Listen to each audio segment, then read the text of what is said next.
Okay. All right, I'm trying to find the agenda here. But we can start the meeting at 4:32. There might be a couple folks joining us still. Sorry, getting here to the agenda. All right, so starting off, we have one new face in our group that we need to do an introduction for. So why don't we start with that, if that is okay with everyone? A slight deviation from our agenda, but it's along the lines of welcoming. So welcome, Tom, to the Historic Commission.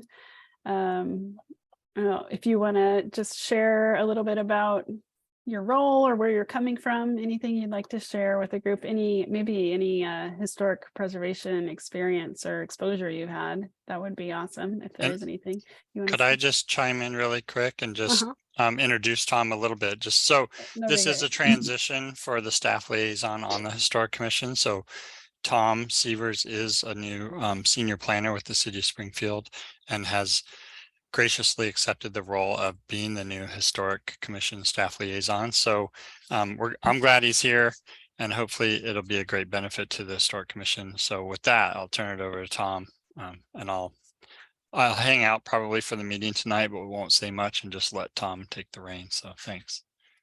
Perfect. Thank you, Mark. Thank you, Christina.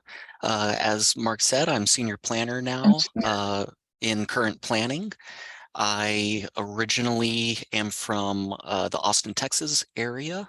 I worked with the city there for a little bit doing tree preservation, and then moved on up to the East Coast to the Maryland National Capital Park and Planning Commission. I was a senior planner there as well, doing subdivision and zoning work, and that's where I got some decent exposure to historic planning. They have a pretty robust system of acquiring historic properties up in that area.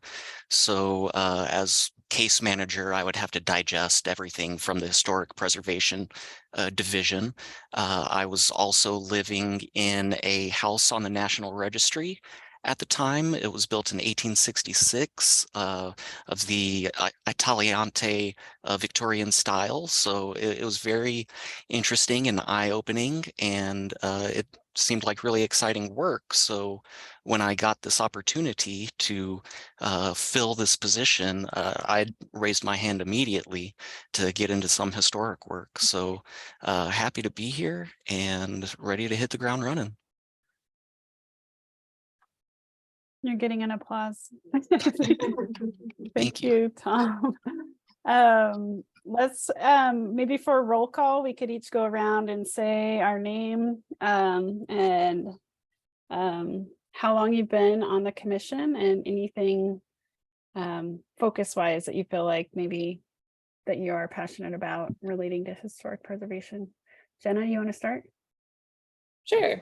I'm Jenna Fribley. I don't actually know how long I've been on the commission, maybe a few years. Does that sound right? I don't know. I think like 5. Really? That seems longer than 4? I remember. 4. Maybe. So I am an architect. I have an office here on Main Street in Springfield, right across from Planktown, if you're walking downtown. What else? Oh, interest. So I'm interested in obviously rooting around in old buildings and trying to resurrect them with some sense of character that they once had, but also in uncovering the history, like the actual story of the building, like who built it, what was it, what are historic pictures of it, you know, what were the features that have been lost that we're trying to recapture, as well as like literally under construction, like rooting around and finding treasures and like historical tidbits that are hidden under the floor and in the walls. So I have lots of goodies in my office if you ever want to, you know, swing by and see some of those things. But yeah, okay. And I love the like public outreach and education component of, you know, trying to really get other people fired up about our heritage. So very cool. Nice to meet you.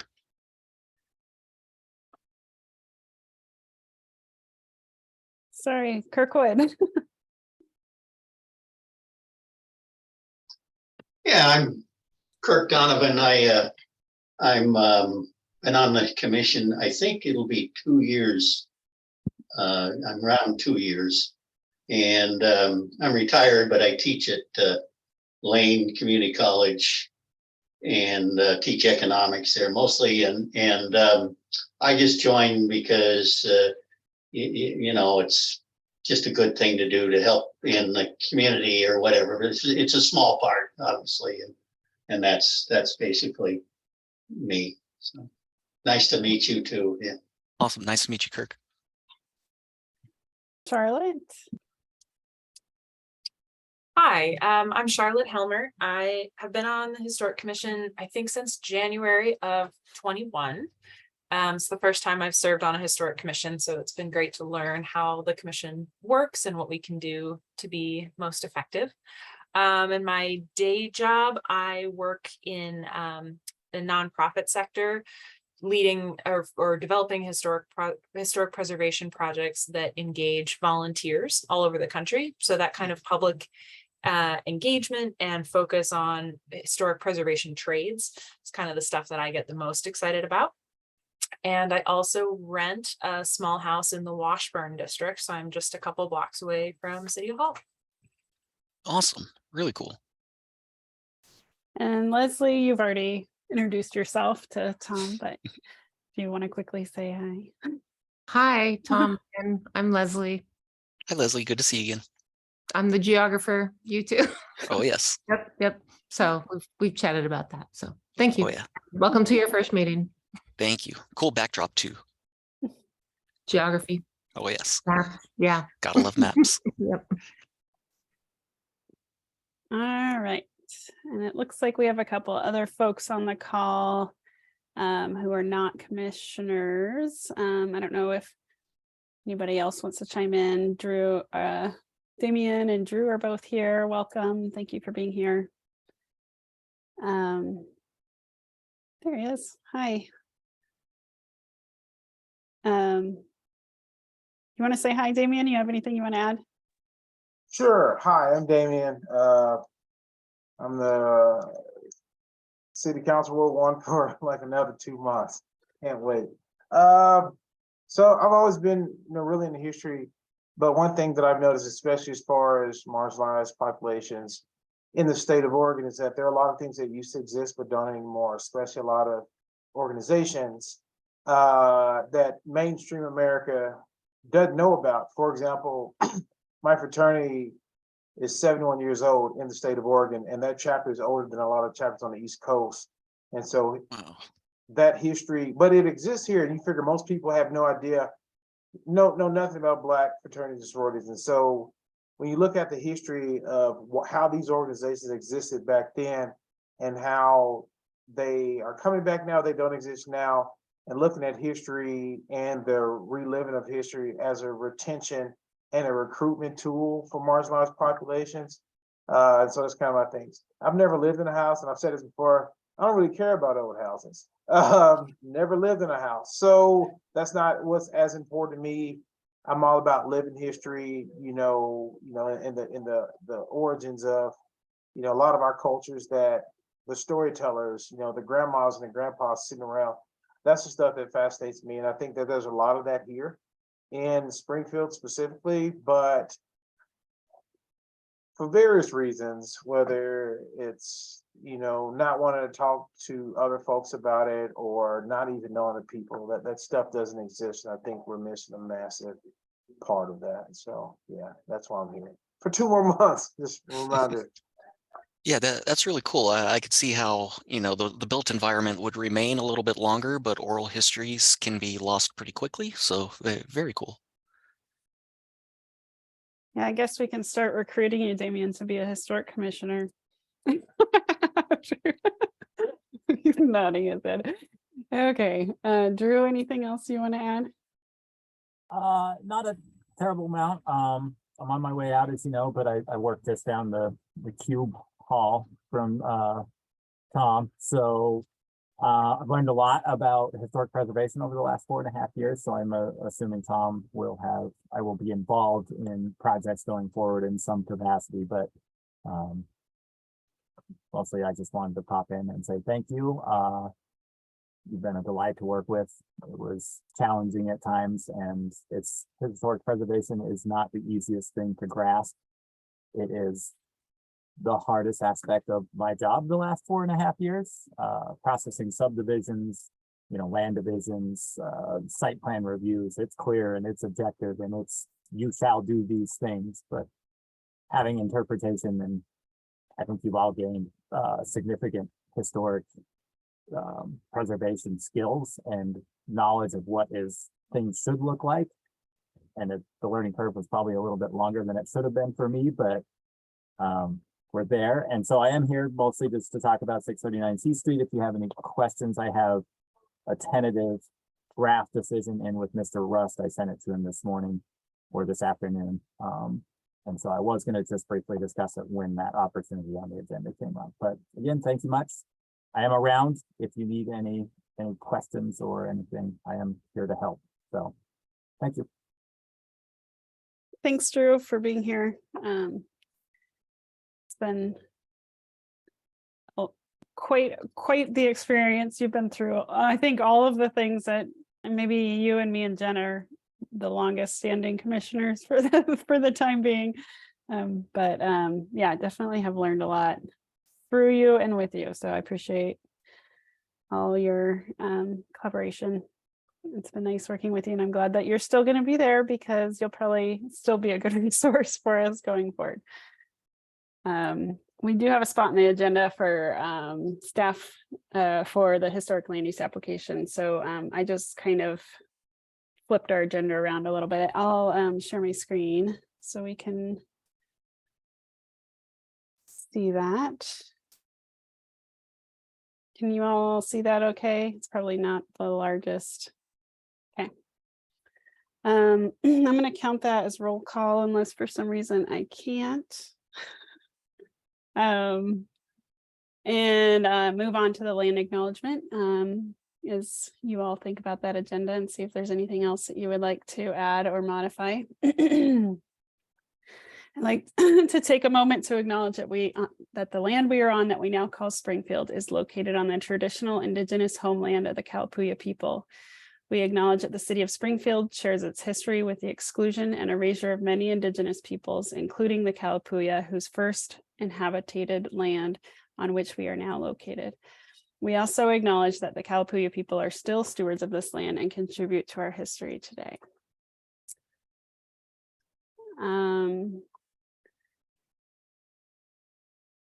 Today, we are going to be primarily breaking out into our subgroups, our subcommittee groups, but we're going to have, it looks like we don't have any public comment here.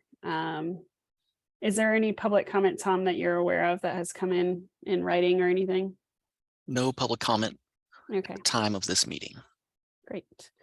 And we kind of went through the transition staff liaison, so we can jump right to, I think, historic land use applications. And then after that, we'll have a little update on subcommittee stuff and what our goals are for the next hour or so that we have together, and break out into our subcommittee groups from there. Is there anything else anybody wants to add to the agenda before jumping on the land use applications? Okay, great. Drew, you want to take it? Yeah, could I actually steal the screen? It Yep. tells me you have to stop sharing before I can share.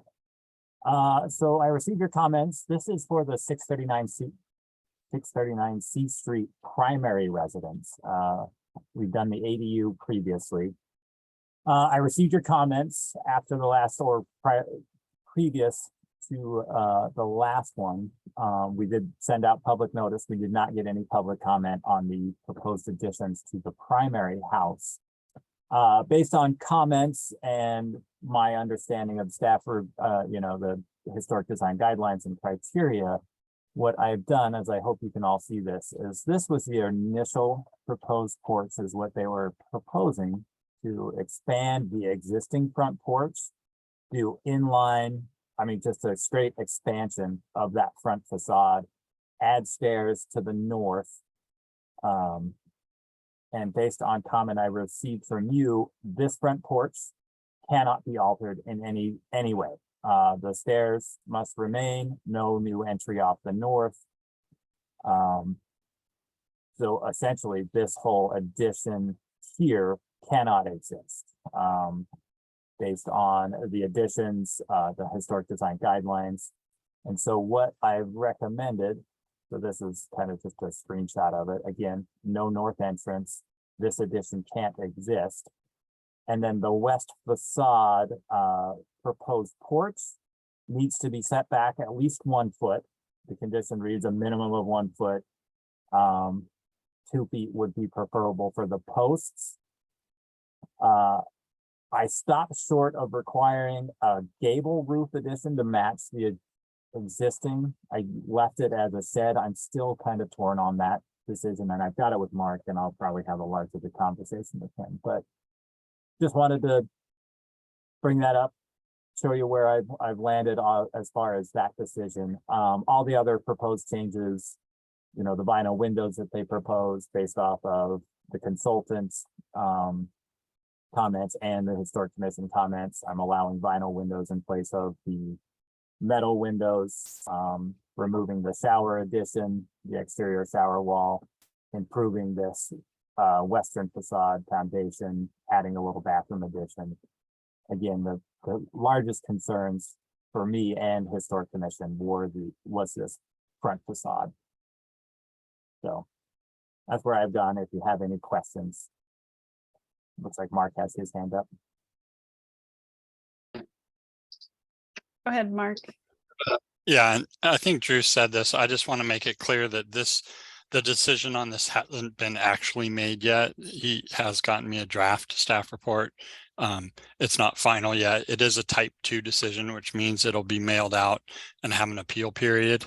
So there will be opportunity once the final decision is made and sent for anybody that doesn't like the decision to appeal it, which could in theory alter the final decision if it were go up on appeal and a different decision was made. So just wanted to clarify those points. Thanks. Thanks, Mark. Kirkwood? Yeah, Drew, what about the roof again? What did you, what's the final or your recommendation there? Because the roof to me looked like just terrible, what's the word? Just I can't describe it. But what did you rule on that? So they have proposed a shed roof for that western face. So it's maybe not the easiest to explain, but this is existing. This is the primary roof. This is the front porch gable roof. And what they propose is the shed roof to come off the side. And what they had proposed is that it be in line. The front, the new expanded posts would be in line with the existing posts, but they would step back that shed roof to preserve that front gable. And so what I have done is that front porch must remain as is. They cannot alter it whatsoever. And that the new west facing porch needs to be set back at least 1 foot from, this is essentially the front corner of the main house behind this post. It's a little tough to see in this. But what I've said is that needs to step back. The roof and posts need to step back a minimum of 1 foot from that front facade to preserve that corner. Now, roof pitches are a consideration. I stopped short of requiring this to be a gable style roof to be closer aligned with the existing. It's a conversation I actually want to have with Mark now that I'm saying it out loud. I don't know, looking at this front elevation, looking at that shed style. I don't know if that's in keeping with the historic design guidelines and criteria, actually, now that I'm looking at it again. Because it looked to me, I might have been, I'm not, I stopped by a few weeks ago and I thought it was a metal, looked like it was a metal roof on there now. It is an Is that right, existing or- metal roof, yes, and they have proposed to remove that and replace it with composite shingles, which metal roofs are actually an inappropriate roofing material in the historic district. Oh, Not sure when Yeah. it was added, and so we're allowing the metal roof to come off and composite shingles to go on. okay, okay. I guess I thought that maybe that wasn't the case, and I was going, geez, please, but that's good, yeah. Yep. Jenna, With respect to that whole like side gable or shed discussion, I mean, it might be tricky for them to make a gable intersect in a way that captures that much width. I don't know. The shed, in a way, I hate the shed. I just like primally dislike that shape of that shed coming off of there. But once it's set back as much as you're proposing, I think the original facade will prevail, you know, again. And so that shed won't be as disconcerting. I mean, there's already another weird shed in the back True. too, Very right? So as long as you get that really primary original facade re-emphasized, I guess, I am less opposed to the weird shed for whatever that's worth. That's not a like guideline, just it does seem better. It seems like your instincts are pushing it in the right direction. And so, yeah. Okay, that's good to hear. Thank you. Well, great. Any other questions?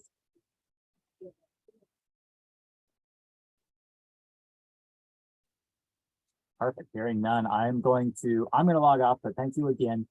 I will, when I issue the final decision, you will all be issued a copy, just a digital copy. Again, no public comment was received, but as Mark stated, this is a type 2 and subject to appeal, so the property owner may appeal the decision. I sent essentially that rough sketch diagram of showing the posting setback and eliminating that front porch to him the other day. This is the direction that I'm going, and I haven't heard anything since then. So, but yeah, I will issue a decision hopefully soon, and you will all get a copy of that. can you refresh real quick with the time? So they get the decision like in the next week or so, and then how long is the appeal period for They have them? 12 days to appeal the decision, Okay. and that's from the date of the decision, so the date it's mailed. Okay, and if it does get appealed, it doesn't come back to us again, right? It's No, just this dealt would with go staff. to the planning commission. Okay. Yep. Okay. All right. Thanks, Drew. Perfect. Thank you all. You have a great one, and we will see you around town. Okay. So we need to figure out the rest of our meeting here. It sounds like we have Leslie had an emergency kind of come up that she's having to deal with. I also heard from Brian, he had an emergency tonight too. It sounds like Leslie needs to leave the meeting here in 5 minutes or in the next few minutes. So she was going to be facilitating kind of the subcommittee for education and outreach, and she has a list of things she would like. Do you want to just talk, Liz? You wanted to try to accomplish, so I'm not talking for you. I actually did a deeper dive into the conferences and stuff, and I really want to make a case for one of them, though I've totally spaced on bringing it up. That is next week. Okay. But you can register now. It's the oh, you guys all probably know. Sorry, it's on my Google Drive and I forgot to log in. And what are we called? The Historic Commission, right? Okay. It's I'm sorry, Christina. I was not ready. If y'all could just give me about 30 seconds. No, you know what? You don't even have to. Have to make a pitch now. Do you want to just email that opportunity out when your brain? Yeah. So I guess to process. Yes. Yeah. So I had some ideas about like giving people some options to think about what types of things that they're interested in, because some of them seem more kind of logistics and law type stuff, which that's not my interest, but some of them were more about kind of looking forward and how do we have a more inclusive process. So that's the one that's next week. So I'll send some information out about that to you and Yeah. And then because I don't want to send it out to everybody to get in trouble. And then also I wanted to start working on what we want from a student project on this. So I'm going to email Jenna, actually was on my list today, which didn't make it, to start connecting with the museum people, but I want to get the mapping content going. So I was going to start thinking, kind of brainstorming a job description type of thing with you, Jenna, and because you're on that committee, right? Yeah. And having Kirkwood and whoever else there to just kind of think through what we'd want as a public facing thing to represent the Historic Commission. So I actually have an outline I was going to share. For some reason, none of the stuff I was working on in my office today is showing up in my Google Drive at home. So I'll put together a summary and send it out. I would love to have feedback. And if we need to have like a subcommittee meeting soon, then maybe we can do that too. Okay. Is that good? Yes. Okay.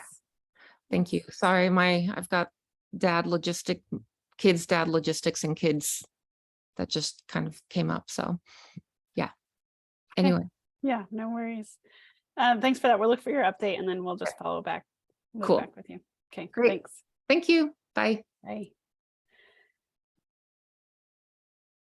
All right, so with Leslie gone, there's only a few of us here really, so I don't know if it makes sense for us to even break out, but let's at least get through some updates. I think it'd be worthwhile sharing an update on the awards in particular. And then I don't know, Charlotte, do you have updates at all from some of the research you've been doing? No, I was on vacation last week and I took a vacation from this too, I'm afraid, but I will work on it this week and get caught up. What I'm doing is getting out some looking for some quotes for what it would take to survey or resurvey the Washburn. Awesome. Okay, that's totally reasonable. Jenna, do you want to give updates on the award? Sure. I don't know where we left it in terms of updates to this group, but the awards were presented at the council meeting in September. So Tom, for your reference, we launched an inaugural Heritage Awards, Springfield Heritage Awards program this year, which is intended to not exclusively focus on post-colonial heritage, but be more broadly inclusive. And there were two categories of awards. One was basically a project-based award, and that could be a physical building, or it could be like a specific educational outreach project, or like a interpretive signage at a certain site kind of project. It could be anything that's sort of more physically, I guess it's not a person. And so then the other category of award was more to recognize a person or an organization and their kind of efforts and influence of like promoting and fostering stewardship. So anyhow, we gave out awards. It was great. This is what the awards looked like.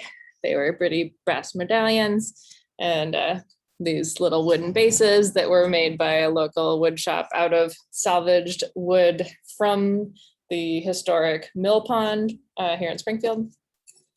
So a little history in the actual physical award. And then we also, while I was out of town, because I've been out of town for like 2.5 weeks also, we had the art walk. And I don't know if Christina, you can give a quick update about how that went, but we had the sort of formal presentation of awards by the mayor in September. And then at the October art walk, there was supposed to be just a more casual, like, yay, and cocktails and, people. So Christina, did you go to that? How did that go? I did. There weren't any cocktails. No, well, no. Maybe they went afterwards. Yeah, no, it was nice. Kirkwood showed up, which was nice from the commission. But it was Stacy, who is the chair of the museum, the Springfield History Museum Committee, and myself, and we got up and spoke in a microphone, which was intimidating, and all the recipients were there for the, let's see, not all of them. There was a Talking Stones, the Chamber, and the Laurelwood Cemetery, folks were there. Was Dottie there? Dottie was there, yes. Good.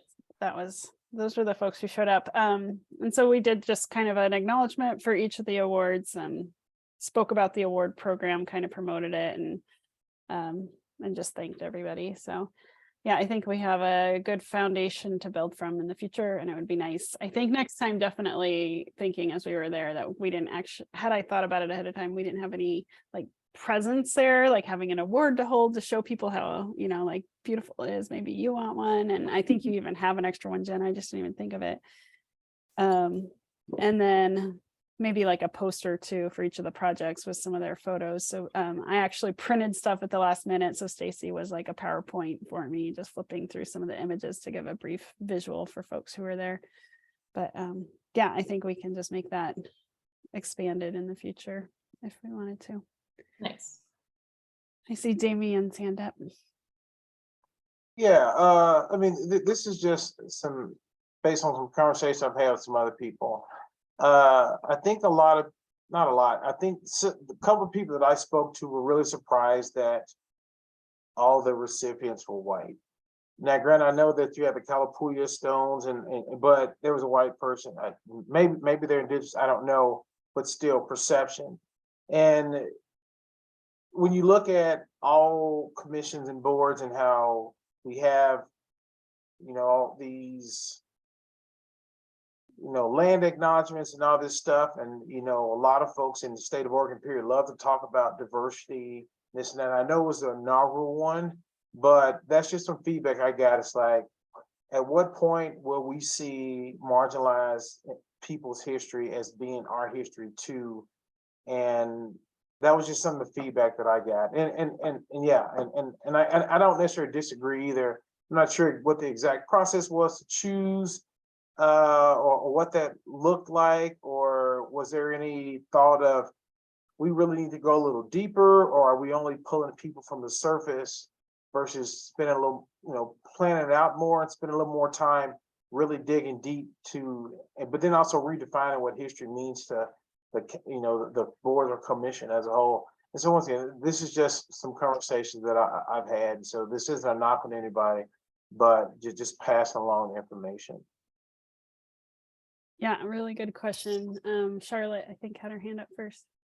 Sure. Thank you for bringing this up. I want to share just sort of two observations from serving on the committee that made these decisions, or recommendations rather. One thing is that almost every applicant received an award. So I think part of this may indicate the limited pool that we had to draw from, and the applications we did receive, we felt were overall like really, really strong. It wasn't like, yeah, we got some really wonderful applications, but there weren't a lot of applications. So if we can do more next year to expand the pool, we might have a better luck of reaching a more diverse audience. The other thing that was, you know, I think a challenge of the process is that I think that the jurors actually recommended that we advised to the, how do I phrase this without, Jenna might be better able to explain this because it's about the procedure and I don't have good language for describing procedural stuff. We recommended I think unanimously, another applicant be awarded one of these awards, and ultimately that was overruled by the mayor, who ultimately gets to make a decision about who receives an award. So I thought that was interesting from sort of a political standpoint, that there was really strong consensus among the jurors, or that was my impression of it. And in the end, our consensus did not matter as much as what the mayor decided to do. Right. So, I mean, I've heard bits and pieces, because I will say that I was kind of taken back where, you know, a lot of the feedback, because me and Sean talked in August and he was just like, what's up? You know, they say that the feedback came from you, and it's like, I have nothing to do with this process. And so there was a lot of miscommunication, or just not even talking about certain things, because I didn't give any guidance, period, but apparently people are saying that. And I'm familiar with the organization that thought they should have gotten an award, but when that's the only organization that is ever referenced when it comes to diverse related work, and you have so many people who are connected to them, it'll come off as biased. And so, I mean, that's why Safer, from my understanding, that's why Safer didn't get an award. And like the mayor and I talked about this. And so regardless, I think there's some things that need to be worked out, but then also, how do we bring in people that don't have an attachment? Because if I was to say, hey, give my fraternity an award because they're doing great things, I don't care how unbiased I am, there's still a bias there. And honestly, I agree with the mayor. They shouldn't have gotten a damn award for various reasons, but it's also like, yeah, I mean, I think long-term, we need to think about the communication piece, need to really figure out, what does that mean to be a history maker? And when certain people are nominated, like, are they actually upset that they didn't get an award, or are they trying to uplift other people? Because if they're making it all about them, then you got to ask yourself, are they truly a good community member? Like the fact that people were upset that this organization didn't get an award, honestly, wasn't surprising to me, but it was rather appalling, considering that if their mission is to uplift other people, but they want an award themselves versus trying to recognize somebody else who isn't as well known. To me, that's a huge problem. So, sorry, I didn't mean to hijack, but yeah. Hey, Jenna, you have something to add to that? There's obviously the challenge of sort of the process. This was a big learning curve for our process for this year of just like, how does a jury operate in a bureaucracy that requires public meeting law, right? And so we had to do this procedure where basically the jury isn't making the decision. The jury is just making a recommendation, and the mayor basically selects from that recommendation, who the recipients are. It's not like he took away an award. He just, as many committees do, they make a recommendation to the mayor, to council, and the council and or the mayor makes a decision, with that in mind. And so that was the formal process. That was definitely not, I think, sort of how we had assumed the process would go. Just we assumed it was more collaborative and that like everybody was in the room and kind of decided that, yeah, we all agree that's how it's going to be. And then we were surprised when it was different than that. That aside, that's a whole very specific issue to just this one selection process. I think in terms of kind of, I think what you're initially referring to, Damien, was just the larger process. How do we engage more people in this program? And it was a very big goal of ours that, throughout the whole process to try to get this to have as broad of a reach as possible, but the committee is small. We sent so many emails and put posters all over town. And like, I physically walked around and just like, we're trying to, posters, like, but like and this is the first year of this award, right? So like just the recognition isn't there, getting it distributed to a lot of channels. I mean, this was on the City of Springfield's press release. It was on Facebook. It was all of the publications, the posters, the nomination forms, everything was in Spanish and English. Like this was a high priority for us to not have this be just a bunch of white people awarding a bunch of white people about a bunch of post-colonial heritage activities, right? I mean, that is a big goal of this program. And so, the reality is like a lot of our population's white. That's clearly who submitted for these awards. We definitely need to do better. We'll continue to push to do better. We really also want to try to engage maybe students next year, like at the grade, like, K through 12 levels. Like, could we do something where we actually broaden this into having student awards in the future as well? So I think there's a lot of avenues, and we are 100% open to any suggestions that you could have to help us get this out into, more diverse. It's not even just getting the word out. It's how do you you can share the information as much as you want, but still people have to feel comfortable submitting, right? And so how do we engage or build that trust almost, or that comfort where it doesn't just feel like, oh yeah, they're just, whatever, they made it Spanish, but they don't really mean it kind of thing. So just how do we engender that broader sense of community for this awards. And I think that may just take time. I don't know, or, or having some, participants in our community who can really outreach to different groups where there is more trust already in that relationship. So yeah, I mean, 100% Damien, yes. But also any help you have to suggest to make that improve would be great. I mean, and so one, I appreciate that. And I think regardless of how we spin it, all of us are burdened by the history of the city and the inability of people who are in positions of power to understand that a lot of people, regardless of race or gender, might not feel comfortable doing something. And there needs to be a cultural shift. And so this is bigger and greater than all of us. And so, but you're right, how do we get people to want to, and I think, to participate in something of, how do you get them to trust us enough to where they want to represent people, to where they are open with their culture, with their history, not be, that they feel comfortable sharing it and won't feel like they're being tokenized.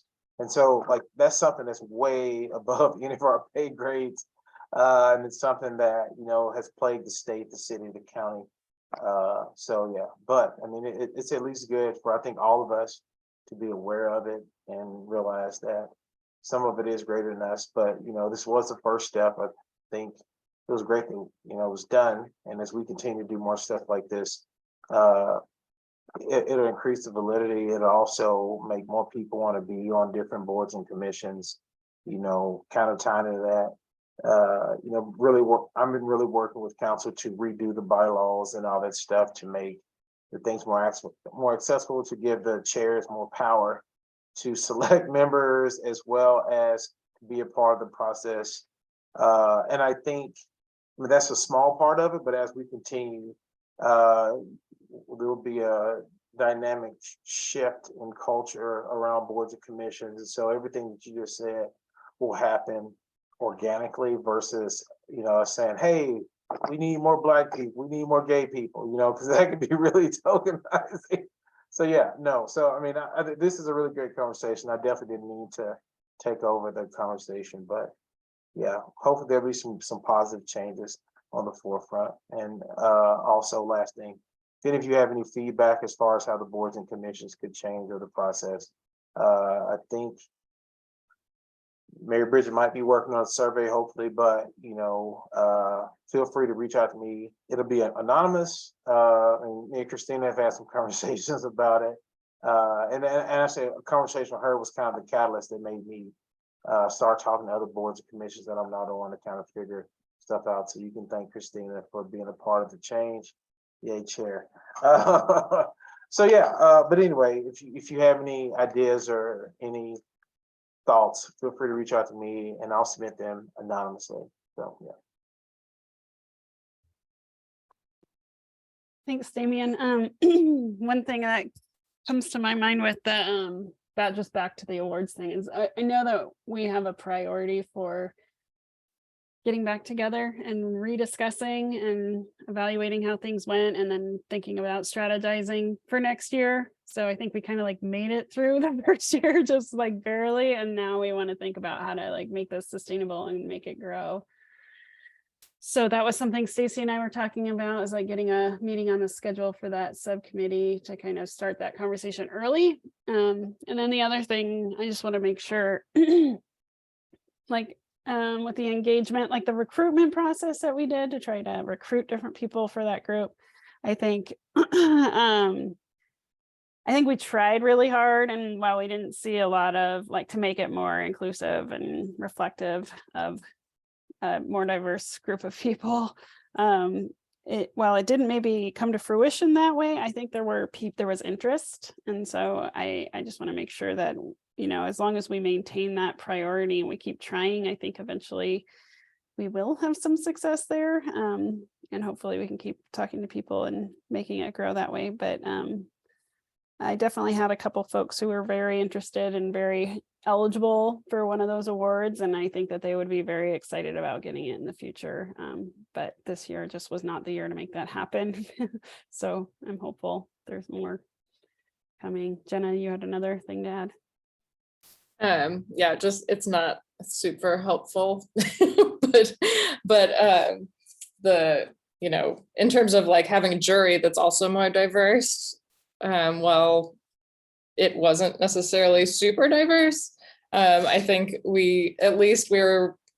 our jury was made up of people that are very strong advocates, at least. So I think we can certainly try to have the jury composition be a little broader in future years as well. But there were certain skill sets we were trying to capture. So, somebody that does know about historic buildings and somebody that, people that have knowledge areas in the different areas of some of the specifics of the awards, but also people that are involved in the community and just the way that it worked out.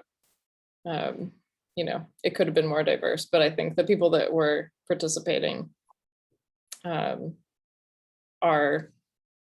very strong advocates in diversity. So.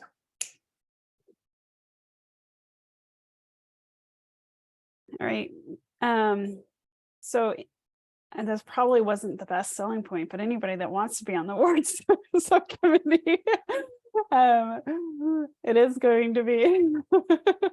I think it is an exciting program. And I thought, Damien, I actually thought that you were one of the initiators of the History Maker Award, and I wasn't there for those conversations. That was just something I had heard in passing, but maybe early discussions in the creation of that. Yeah, I mean, I hate to say it was my idea. I don't think it was necessarily my idea, but it just came from discussion. But I don't. There was never a follow up to what that meant, and so when I hear that, oh, well, we got direction, it's like, whoa. But I mean, I'm glad that it did happen, and I just think that we once again, just like you're saying, continue to evolve. I mean, none of what happened is a knock on anybody. We just got to continue to improve the processes and make it more equitable as we keep moving forward. Yeah, go ahead, Jenna.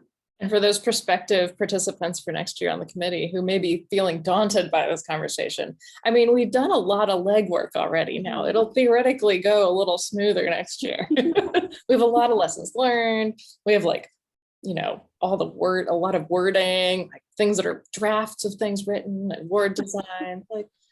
You can really dig into the fun stuff now next year with some of those logistical pieces mostly sorted out. Yeah. So we should probably bring Tom into the loop on that one fully before too long too. So maybe he can join that subcommittee meeting. We thought maybe it was good to get through thank yous and stuff that we need to address in that process before we dive into rethinking next year's scope and everything. So all right, so that's awards committee updates. Education and outreach, it sounds like Leslie has some updates on that, and they're going to come via email. So folks on that committee, we may be just convening early. Is there any updates for education and outreach from other folks on the commission? Jenna? I think I already told this group, but I don't know, I've lost track. That in the upcoming fall issue of Eugene magazine that's all focused on Springfield, we got our Washburn Historic District postcards stuffed into the ones that are going to be physically mailed to recipients, or at least 4,000 of them. So the ones on newsstands probably won't have them, but if you get that in the mail, like to a doctor's office or to your house or whatever, it'll probably have the Washburn postcard stuffed in it, which was one of our previous education outreach initiatives. Awesome. That's great. And that was all from our last grant cycle, right? None of that's coming from this. Okay. Yeah. So one of the challenges we're going to face, I think, in our next meeting, it's going to be on our agenda, is figuring out how to spend our grant money. So that's why Charlotte right now is working and helping a lot with trying to figure out with the RLS that we were hoping to redo for the Washburn district. That I think I told everybody that came in way more expensive than it was, like 15 to 20,000 was the estimate, and our grant is 15,000. So we can't fund that likely with our grant, even if we used all of it. So we are going to get a couple more estimates, just make sure that looks realistic before we make a decision. And then once we have all that information, we can decide what we're going to do about that project. One of the things today I was hoping to spend time on with the Resource Development Committee was to go through the grant information that we did have together, and also opportunities that might exist for getting match for our funds for that project in the future. Because I think funds for that project or any other ILS type projects, the intensive level survey projects that happen in Springfield, we could probably find grant opportunities that could match with our grant to make those happen. Another update for our grants, since for those who are here, I met with Curry and found out some information about one of our grant items, which was giving funds to help support research for historic buildings in the Springfield area. So one of those was the Heritage House that William Lane and the city both co-own. That was the one that was identified in the grant, but I found out that we can use those funds for other houses, but any research that happens for that has to meet an ILS standard. So that is something that we need to figure out as a commission, is whether or not how we are going to go about distributing those funds. I think we kind of already talked about the Heritage House as being one that seemed like a feasible donation. It was even written in the grant as something that was accepted as part of the grant. But if there are other folks, I don't know if anybody has thoughts on this. If I know we talked about the admin building as possibly being one. I think I just don't want to ignore the other ones that have been mentioned. And I think that we needed to find a process for that. And one of the challenges that might be associated with that is identifying like a little bit of transparency with our affiliation with those. For example, I work for William Lane, and William Lane would be in part a recipient for it. So originally when that request was made, I asked other staff to come and present that, and it has been kind of on their behalf that this has been gone through. But similarly, I know Jenna is kind of associated with other projects in the area. So we need to come up with like a very transparent process that the state can stand by and feel okay about, if we're going to be positive. Christina? Yeah. Well, I'm sorry. What does ILS stand for? I know what the IRS is, but not that. An ILS is an intensive level survey. So it's it is a survey. It is like a research assessment that is done on a historic building.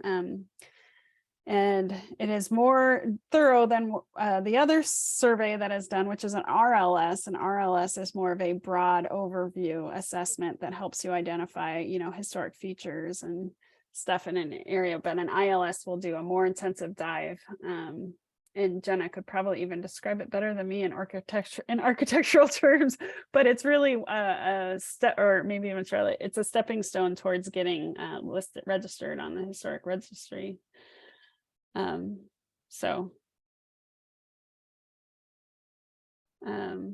that's what I know William Lane's thinking of doing as a follow-up to the Jacoa House, if it's eligible. It's not determined whether it's eligible or not yet. Yeah, I think one of the things that Curry mentioned is that it falls under the research category. Is that right? Of the grant. Of the grant, yeah. So there's some flexibility in whether an ILS includes like a condition assessment or technical specs for how to take care of the building. But the primary focus of it is to learn more about sort of the history and the architecture.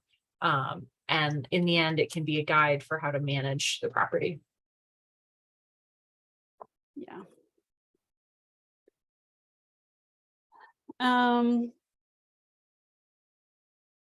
So I suspect there's going to be some follow-up from William Lane folks to the commission here soon.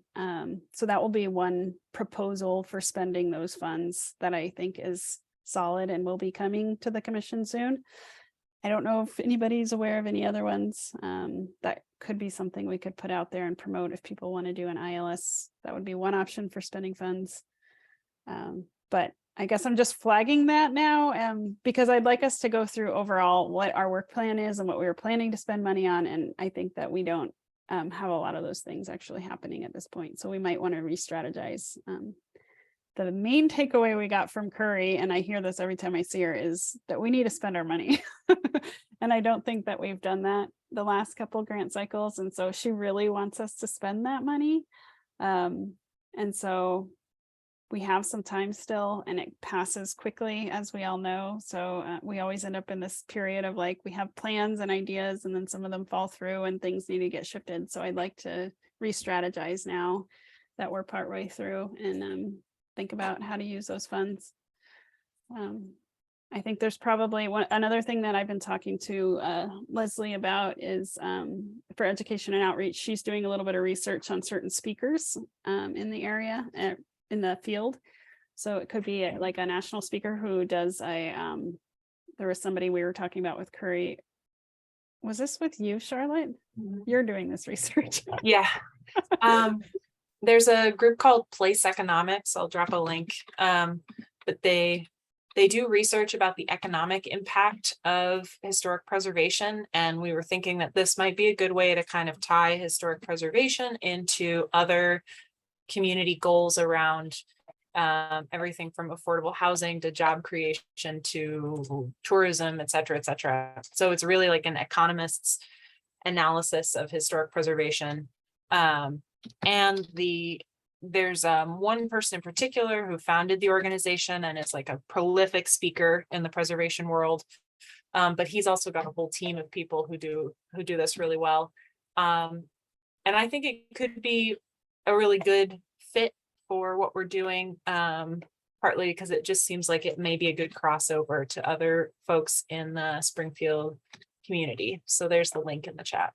I haven't heard back from them yet, but the idea was to try and just get a quote for what it would cost for them to do something in person and versus like a Zoom event. And I'd actually be interested to know from you guys which one would be more engaging and accessible, or maybe we plan on trying to do a hybrid. I don't know. Some of the background of where this conversation came up was that we had talked about one of the things in our work plan is to do a preservation plan eventually, which would guide future efforts. So how we're going to spend our funds in the future. And do we need a new historic district? Do we need are there resources that are not being protected that are threatened? And that was something that we heard about at the camp training. And then Curry was very supportive of doing that. However, she said we probably have some work to do before we could get to the point of doing a preservation plan. So some of that work includes kind of increasing awareness and excitement around historic preservation, both in the community, but also among like city council and leadership at the city. And so one of the ideas, things that we brainstormed and we started to talk about going to councilor meetings. We should probably bring that up again and get regular visits on the city council agenda to give them updates, but also starting to host some conversations that could be open to not just ourselves, but also some of the leadership and community members who have interest, and just start some of those initial efforts to try to build excitement around it. So that's where that went, but there's probably other opportunities to have some education, spend money on education as well, in addition to conferences that we've talked about already. One thing I've thought of is, I know Dr. David Lewis has done a lot of talks about Kalapuya history in our area, but that's kind of place-based history that doesn't get a lot of focus. So we could potentially have him be a speaker, like a more local speaker. There's maybe somebody else as well that could do that. That sounds like a good idea. But that would kind of fall on the education and outreach subcommittee stuff. So yeah, maybe at our next meeting we can send out the work plan in advance So everybody has it on them and we can dig into the budget a little bit and see where we think we can spend some funds. And then if we decide what we're going to spend some funds in education, then the education subcommittee can take all the ideas of the commission and just start rolling with it and finding who can do presentations or whatever it is that we want to address. But in the meantime, I think it's totally appropriate to be getting some estimates and quotes. So we have some of that stuff ready to go. If anybody has people they'd like to see, that'd be great. Tom, you have any connections or suggestions for us? No, I mean, not specifically. The preservation principal planner, if that's what you want to call her, Dr. Jennifer Stabler, from the commission that I was with before up in Maryland. She's quite knowledgeable, but I don't know as far as like what would apply to us here, how she might be able to contribute. But that's really the only preservationist that I know. Cool. Yeah. Now with virtual meetings, we can certainly broaden our who could present. I also know Leslie had somebody at U of O that she really wants to bring in for at least us, if not external folks as well. So start brainstorming some of those. Yeah.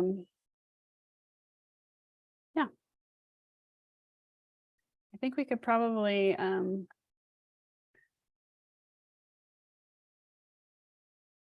just looking at our agenda real quick. Is there anything else that anybody, I think we could call the meeting. And if anybody else, I think it's Taryn and I from the Resource Development Committee, maybe he and I can just chat real quick about that stuff, but everyone else could be free to leave. That sound good? Sounds good to me. Okay. Sweet. Thank I'm you all for good. being here. Next meeting will be a virtual hybrid. Hopefully we'll work with Tom and see if we can make that happen. And I'd like to, we wanted to talk about, oh, sorry, I'm totally ignoring these last things on the agenda. Tom, I'm usually not this bad at following the agenda. I just totally did whatever I wanted today.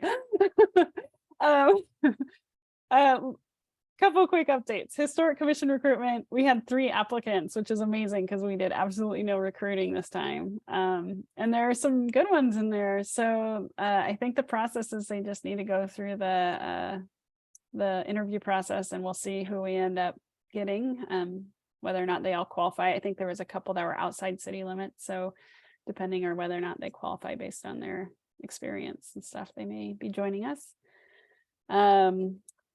We do, just as a reminder, we do have that landing page on Springfield Oregon Speaks, which you can get to by looking at the tabs on the bottom of the page when you're there. It says Historic Commission. It's our temporary placeholder page. So if you think of things that would be helpful to put there as we're going forward, don't forget that that exists. Our next meeting is going to be hybrid. I think it would be great to do a social after that, a winter kind of social, maybe meeting up at Public House worked really nice because it's kind of an indoor outdoor space. But if anybody has other suggestions, feel free to offer those up. Public House is always good. I like the public house. I think public house is fine. Okay. That'd be a nice way to meet Tom too in person if he's able to join us. So we'll plan on the next one being hybrid and then followed by a social at Public House, if that works for folks. We did want to look at the calendar and see if we could reschedule that potentially, but I think without everybody here, that's going to be challenging to do. So just maybe stay tuned for an email that can come out. I think our next meeting falls on Thanksgiving, and then the meeting after that falls on Christmas. And I think what we did a year ago, last year, or the year before, is we ended up merging those two into one meeting right at the beginning of December. And so just change the schedule for and then we would remove one of the meetings. So we basically have a holiday month off and do an early December meeting. So that tentatively sound good to folks? Yeah, I think I prefer that. I mean, first week in December, Thursday, I'm sure that would fit most of us. Yeah. It's before we take off. I know I get 5 weeks off, Wow. in the, so for me, that worked fine. That sounds pretty good. Okay.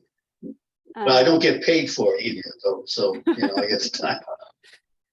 My husband's a teacher. He always reminds me that. He's like, I get summers off, but I don't get paid for it. Okay, that sounds great. I will send something out. Tom and I will work on that to get some things scheduled for that week. Jenna? Not part of the official agenda, but just a reminder to anyone. We've got the haunted museum still going on Thursday, Friday, Saturday, from 4 to 8:30. It's like 4 to But 5:30. you have what? I'm sorry, I didn't hear. What do you have this? The Say it haunted again. museum, the Springfield History Museum has set up a haunted house. And we did Oh, 3 days last week, and then it's also continuing this Thursday, Friday, Saturday. 4 o'clock to 5:30 is less scary. And then 6 to 8:30, all bets are off.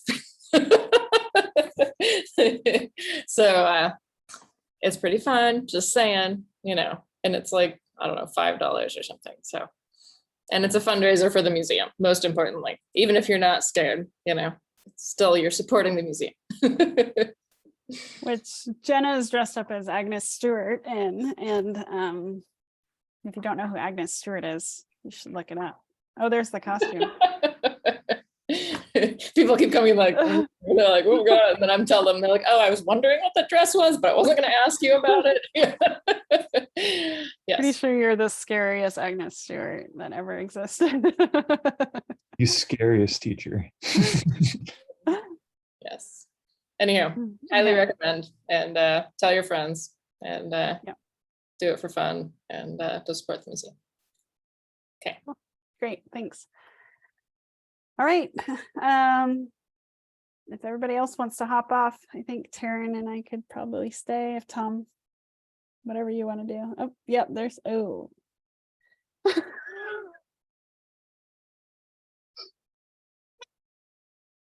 Sweet dreams. Okay, bye. Thanks for being here. okay. Yeah, Oh, there's Mark. You're still I mean, here. I don't want to end my side of this and knock both of y'all off, so. Oh, yeah. Yeah, I was just gonna say logistically, I'm not sure how, maybe you guys can close the meeting when it's done. I'm not sure if that'll end the recording or what, if everybody else. Tom can't leave the meeting because Can you make me the host? I can certainly try. I mean, this is a good test. If no Yeah. other time, there's only a couple of us here. Let's see. I feel like Melissa had to do that a couple times, but Are we able to do breakout rooms? we could, but Mark would still need to be there potentially to keep the meeting alive. Or All right, you Tom. should be host now. Okay. So here's what we'll do. If the recording stops, I'll just take notes of what Taryn and I talk about, and I'll send you those notes so they can be documented. Perfect. the That was the note that I needed to remind you of anyways. Yeah. If the recording or if we get kicked off, Taryn, maybe we'll just follow up All right. separately because there's only so subcommittee wise quorum. Subcommittee. Yeah. How does Really? that work? I don't know. If Taryn and I already email about something, because if on the committee, if he and I are emailing, it's not a quorum. So like, I mean, we don't want to have discussions about things over email, but if I'm sending him stuff for review or something, I can do that. But in a subcommittee setting, it's only 3 of us on the subcommittee. So if 2 of us are talking. Yeah, like I'm not sure how much power does the subcommittee really have that they need a quorum, My understanding was Really it was small. just the decision-making things that were problematic. So Yeah. we're not gonna be making any decisions. Yeah, I think we should be fine. The subcommittees don't make any decisions on their own, is that right?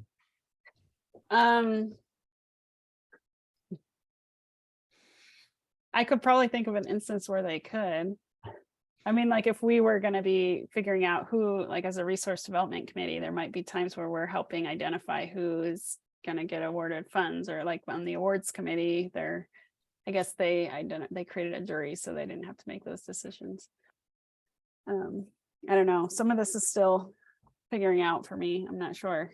Yeah.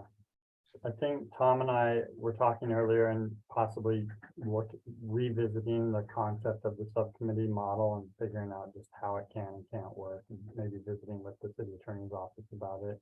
So we're just all on the same page, but Yeah. make sure we do things by the book. Tom did have a pretty nice kind of checklist from, I think, the city attorney's office. Is that right, Tom, that we could openly share with the commission?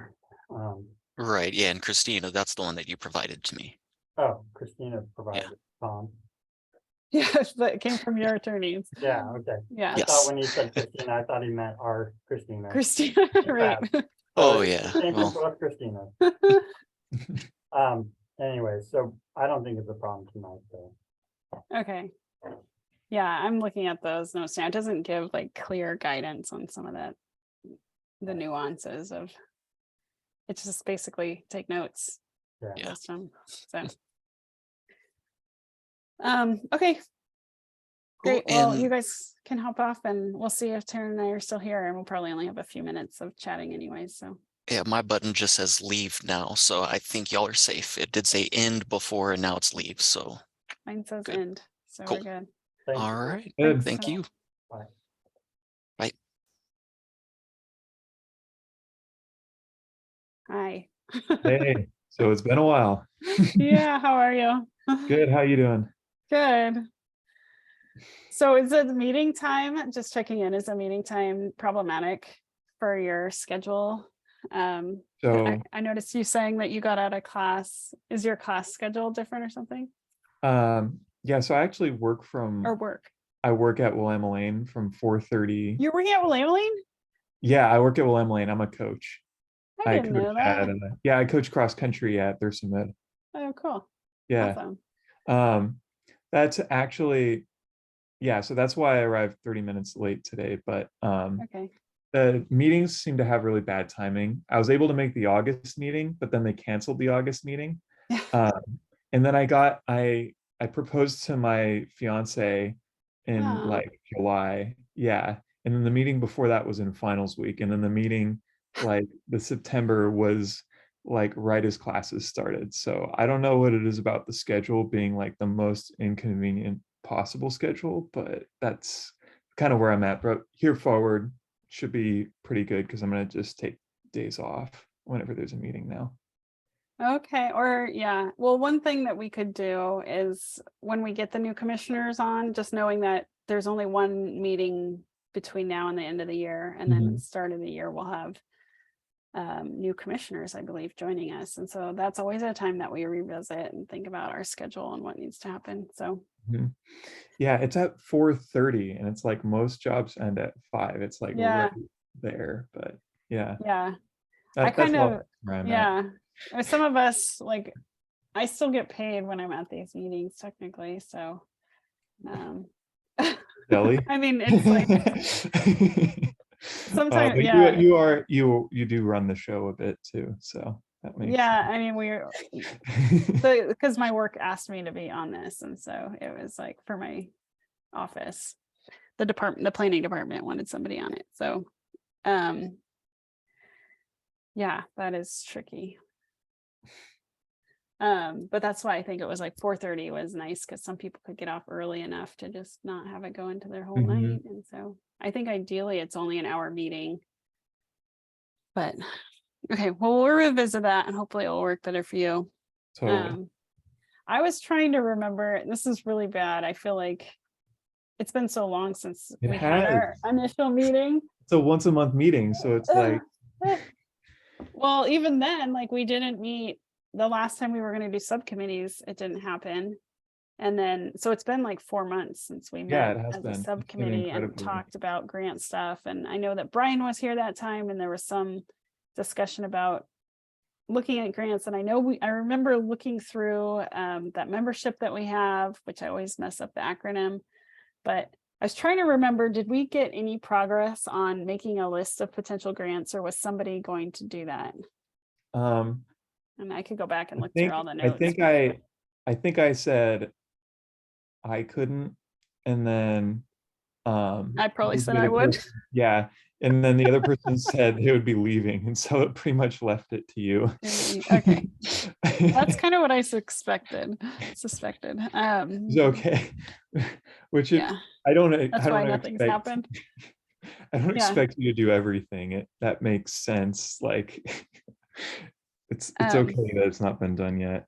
We can I just just need to block off time on my calendar to like be able to do anything because I'm so busy. And so the problem Yeah. is I literally don't think about anything because I'm so busy elsewhere. And then if I don't block off the time, Mhm. it doesn't happen. So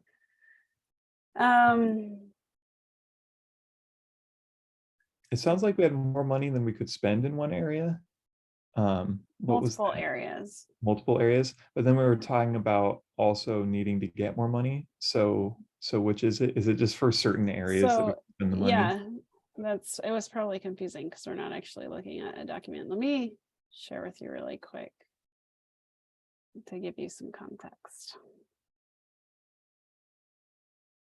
I feel like I'm the only one that maybe actually has this in my head because I spent so much time looking at it.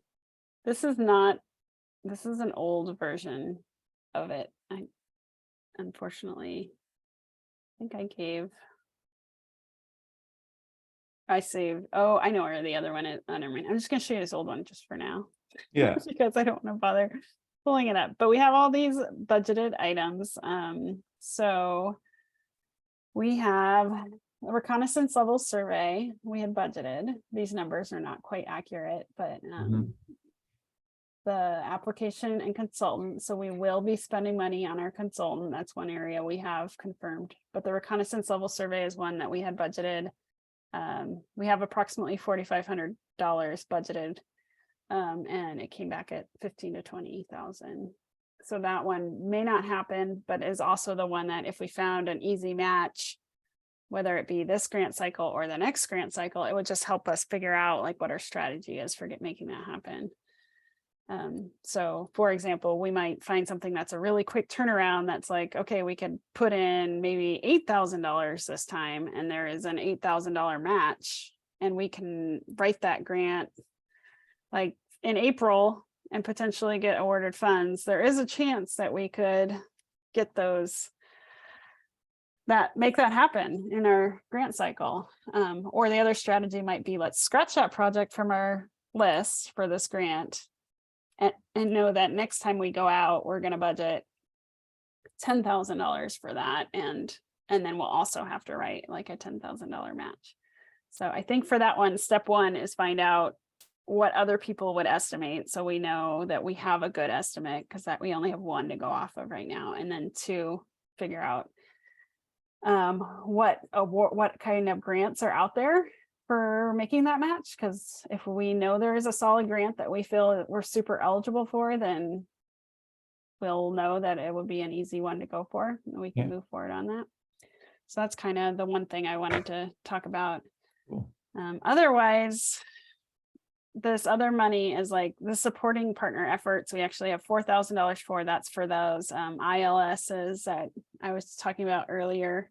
So we have $4,000 sitting there for that. And we could move more money into any of these. That's listed as an expense. What's that? That's listed as an expense though, right? So that's not money that we have, it's money that. I think that it's an anticipated expense. Sorry, that is totally worded weird. Yeah, no you're worries. Right. Gotcha. Yeah, it shouldn't say expense. I think I wrote that in there and then didn't even read it again. So that was my mistake. Okay. Good catch. It should say cost. Didn't mean to interrupt you there. Or estimate, yeah. So it's an estimated expense that would be coming. Okay. Just so we're on the same page. Mhm. So, yeah, I think, and we also have that like $3,500 in training, which again goes back to like, what are we going to spend that money on? It sounds like there's potential for some training, like bringing people in or people going to conferences, but we haven't had anybody express interest in any conferences. And I've been trying to get Leslie to do some research for us to make that easier and like share stuff with the group as like a standing item on the agenda. And she's been trying to get there, and she's made some progress on that, but we're not quite there yet. So we may have extra funds of the bottom line between, I think our postcard one is going to free up. We'll have some extra funds from postcards. We'll have extra funds from training potentially. We may or may not have extra funds from the partner support. And then the reconnaissance level survey is another one. So it's kind of a big, I don't know. Yeah. So that's what we're going to talk about next time. All right. But to get to that conversation, it'd be good to know what grants are out there that could support our RLS. Okay. And So know anybody? Because okay. I guess we'll just have to research it. yeah, I was just that I didn't have a plan in place in my head. I figured we'd get to this point in the meeting where we could figure it out. No, same. So there's those two opportunities. There's a historicfunding.com, which when we initially looked at it, we kind of threw it out the window, but we didn't have like a project in mind. And I don't want to give up on that one personally.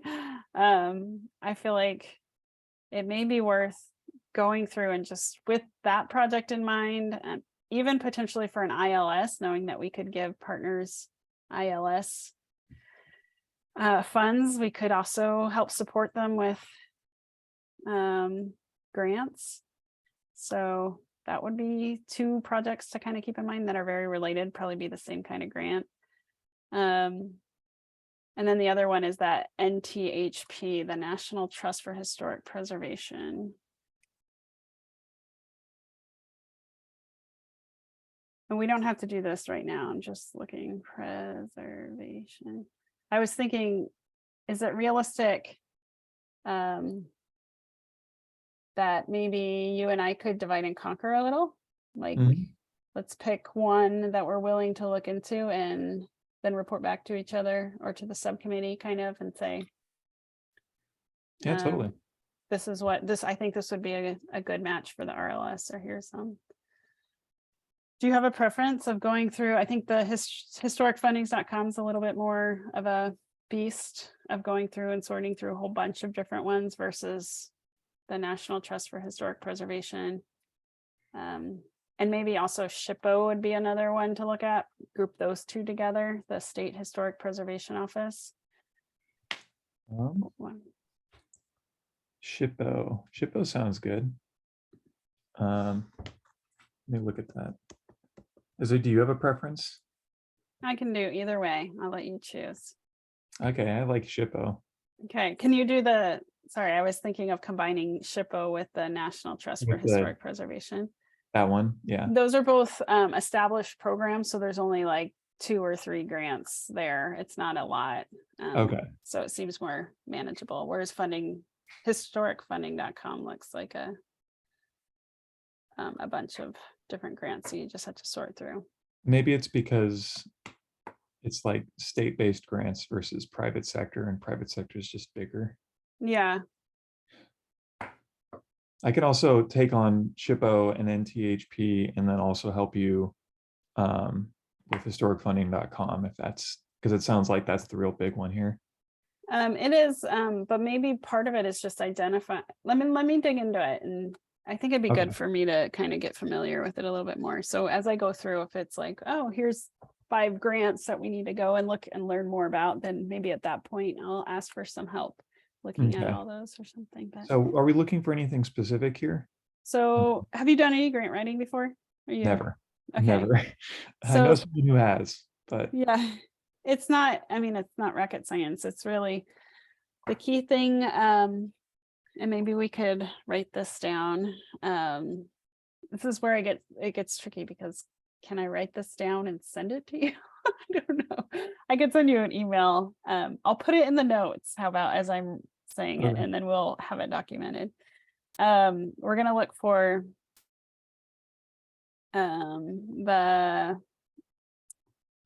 first you want to check and make sure it's qualifies for that type of project. So we're looking for, do you feel like you feel comfortable with what an RLS is? What's an RLS? Yeah, do you know or no? No, I actually Okay, don't. okay, that's okay. That's a good question. I'm glad I asked. History major. Sorry. So RLS is a reconnaissance level survey. I'll write it out in the notes. So you'll get a copy of it. And a reconnaissance level survey is basically a documentation of every house that's in the Washburn Historic District. And when you go to the state's database, they have record of every house that was done when the district was originally registered. But those surveys for each house are outdated, and things have changed, and they incorporate more now when they do these surveys. And so we're missing information. So I think when we did our camp training, they said, do your RLS, update your RLS on a 10-year basis. And we are like, I don't know, 40 years out or something. We haven't done it. So that's why this has been identified as a project that we need to do. So would that go into a historic context statement too, or are those are separate, right? Those are slightly different. A historic context statement kind of tells a story about the area. Whereas this is like they actually have a form that they create for each house, and they like list the address. Yeah, it's like a characteristic of the house. And again, reconnaissance level is high level. So it's just kind of distinguishing features, description of the property, what's there right now. It's all from outside. Just, you don't go into the building or anything, but you're talking about the facade materials, you know, what they can tell is original, you know, based on documentation, that kind of stuff. Yes. So it's NRHP, but just for the city, pretty much. The registry kind of. It goes into it's a national database, so it gets registered in the yeah, okay. Yeah. And then the other type of projects we've been talking about is the ILS, which is like they actually go into the house and they're inspecting things and looking at structural needs and building materials. They might peel back, you know, floor layers or wallpaper layers and look for kind of historic integrity, like to the core, how it's more looking at a structure, how much historic integrity currently exists, and then how kind of it could be, how much integrity might be under the bones still available to access in the future. So that's why they call it intensive level. You actually go in, you might bring an engineer in, you might bring other experts to kind of assess one single structure. So when we're looking at whether or not a structure is eligible to be registered on the National Register, we would do an ILS. But because the Washburn is a historic district, it's not just one structure, it's an area, then we do a more high level assessment for it. So we'd be looking for grants that would pay for historic research, and specifically if they mention a reconnaissance level survey or a ILS, that would be great. Okay. And they might use the terms like research analysis or inventory or something like that. And so then after that, if they are eligible, the second question I think would be like, how much money do they offer? How much match do they require? And so match is just how much we are going to have to contribute. Some grants don't require any match, but usually they require something. And then when they're talking about what the match requirement is, they often will say whether in kind is possible or not. Have you heard that before? Yeah, that's non-cash. Yeah. Okay.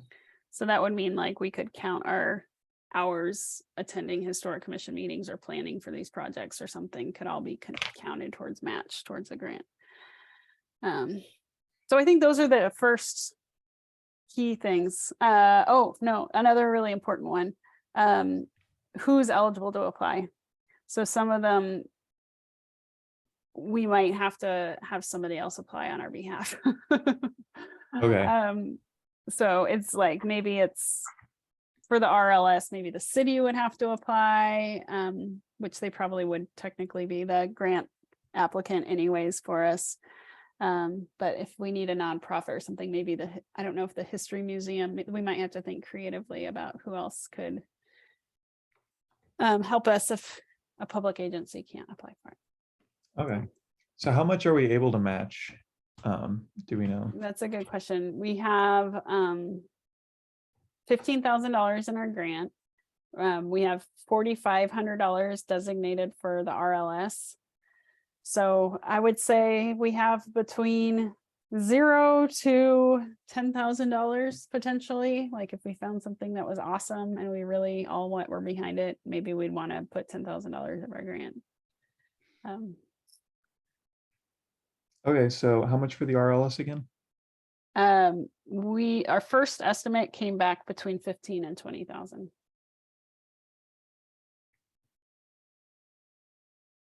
Gotcha. Thank you. Just writing all this down so I remember. Yeah, that's great. Okay, so you're gonna do the National Trust for Historic Preservation. And you're going to look at SHPO's grants that they have available on their website and see if there's anything that's eligible. And then I'm going to go through historicfunding.com and we will, I don't know how we share information. You convene? I don't know. We can provide an update. I think giving us till their next meeting is probably realistic. So maybe we just aim to provide an update at our next meeting when we're reconvening in a public setting. All right. And you can always ask questions if you get confused or want to ask questions. I think you're able to shoot me an email about that. Okay. Okay. Sounds good. Okay, awesome. Well, congratulations on getting engaged. Yeah, thank you. It's That's been great. awesome. Have a good Thanksgiving. Okay, thanks. See ya.